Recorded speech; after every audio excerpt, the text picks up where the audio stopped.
Now, before the break, we showed you how President Trump is going after the whistleblower, going after Democrats and just about anyone who has the temerity to ask any questions about his behavior and subsequent actions. Now, this soundbite from last week, when the president was at the United Nations, it's getting a ton of attention, and rightfully so. I want to know who's the person that gave the whistleblower, who's the person that gave the whistleblower the information? Because that's close to a spy. You know what we used to do in the old days when we were smart, right? With spies and treason, right? We used to handle it a little differently than we do now. We're also learning more about the whistleblower himself. The New York Times first reporting, and then multiple other outlets confirming that he is, in fact, a CIA officer who was working at the White House. We want to get some more perspective on this from someone with inside knowledge of the Bureau, and for that, we're joined now by former CIA officer Jack Rice. Jack, thank you for the time. Great to be with you. Well, let's first talk about the whistleblower and what we know of his actions. First off, at least from my reading of this, Jack, he followed the proper protocols. He didn't just go to the New York Times or whatever else. He went up the food chain with both, obviously, through the DNI, and then obviously it apparently passed mustard with the Inspector General, and then we know where it went or maybe where it didn't go after that. But nonetheless, do you look at this whistleblower as a patriot or, as the president said, a traitor? Well, in this particular case, this individual did exactly what he was supposed to do. He did exactly what the law actually required him to do. What he did was he went to the IG. He went to the Inspector General first. Now, if this were anybody else in the U.S. government, anybody outside of the intelligence community, what they would have done is they could literally go to their member of Congress. But the law requires somebody who is in the intelligence community to go to the IG. From there, the IG makes a conclusion. The IG then takes it to the DNI, the Director of National Intelligence, and essentially says, you will take this to Congress if I deem it worthy. And in fact, the IG did deem it worthy. And that's where things started to fall apart. What does it tell you, Jack? The substance, the depth, and while the president may say that the whistleblower is making this all up, there has already been corroboration and more. It seems to me a lot of people shared information with this person, and they had to have been in the room and present for some of these sensitive conversations. It's not like he seemingly is going off a single source or a single incident. Well, in the end, what we're talking about now is somebody killing the messenger, right? I mean, that's really what the attack is. And the bottom line here, and this is the part that's going to be very difficult for this president, is very simply, and this is as simple as it can get, a sitting president shall not, and I say shall not, go to a foreign government and ask for political help to go after one of their political rivals. And that's exactly what this president did. What he did very clearly, and acknowledged such, is that he went to the Ukrainian government, to the Ukrainian president, and said, please go after, do me a favor, I believe is the language, do me a favor and go after Biden, who he knew was running against him as president. There's other issues that go alongside that, but he can't step aside from that very singular point. He did this. This is something that a sitting president shall not do. You know, Jack, for me, one of the items in there that jumped off the page in that complaint the whistleblower wrote was, this wasn't a single conversation with the Ukrainian president. Apparently, there were troubling conversations potentially with Putin. There was troubling conversations with the Crown Prince in Saudi Arabia. And it wasn't just the perspective, obviously, of the whistleblower that these were problematic. They took these conversations and these transcripts and they shuttled them off to a whole different server where prying eyes couldn't come across them. What does that tell you as a former CIA agent? And do you believe that at the end of the day, we will see these transcripts?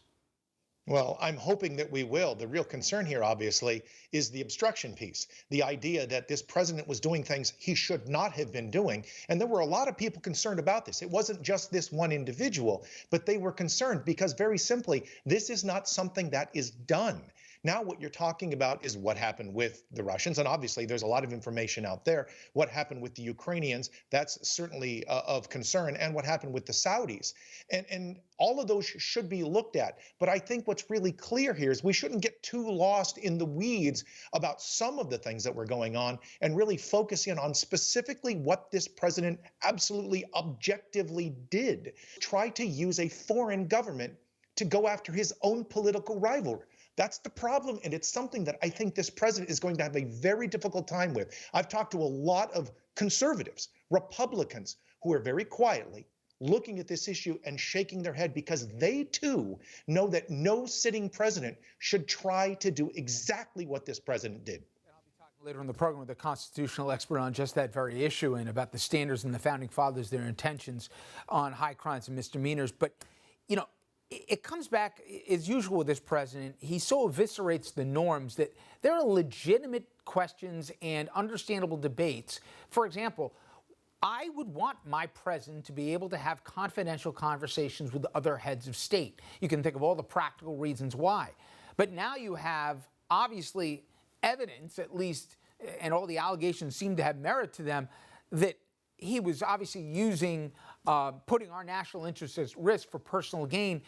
And now all these other conversations, should they be put into the public domain, we might have a precedent that might come out of this that we may look back and not be comfortable with, but you almost have to go now and find out what were on these other conversations. Is there a way in this partisan era, Jack, to do this where there can almost be an arbiter to go in and see what is, you know, of note and what isn't, what could damage national security if declassified? Is there a way that we can find out what is on some of these other transcripts without setting a standard that now everything has to be up for public consumption?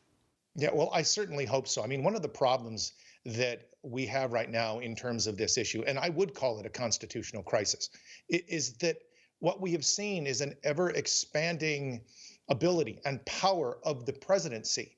And you've seen both the Democrats and the Republicans back and forth deferring to whoever was in office because they always assumed they would be the next person in office.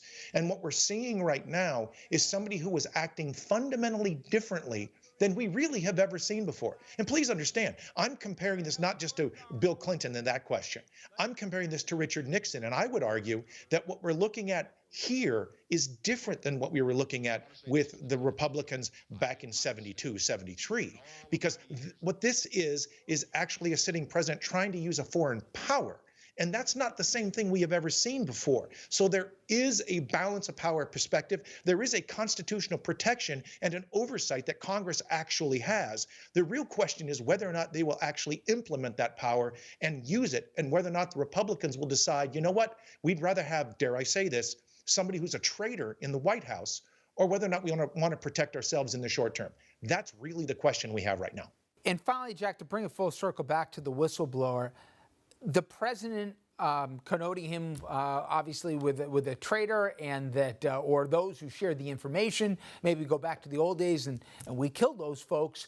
Bounties have been put on the head by conservative media folks and others for his whereabouts. I've seen media personalities also saying they want every single scintilla of dirt that they can find on the guy. The president says he wants to be able to face his accuser. This is scary. I mean, you have an interesting perspective on this, not only being in the spy game, but also as a prosecutor. You had a lot of, people that you probably put in protective custody or made sure here, contributing witnesses to help you with this. The idea that our own commander-in-chief is saying, let's out this guy, in effect, that's a really scary road to go down here. And I would be very careful if I was now the whistleblower or anyone else coming forward, because they're going to look carefully at how this situation's handled. Well, without question, and that's one of the reasons the president is frankly doing this, is you make the point that we're going to burn this guy to the ground if we can, because the impact that it has is not just on him, but anybody else who comes out in the future.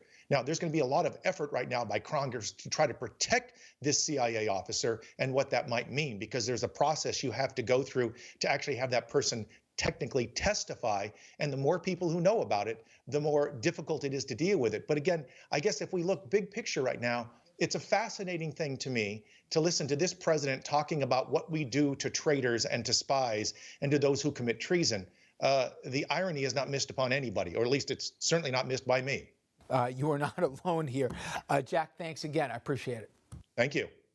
All right, everyone, when we come back, getting into the heads of the founding fathers, we're going to show you what they said at the time and the foresight they had and wrote about both impeachment, and then we'll have a conversation with a constitutional law professor about how that applies to today.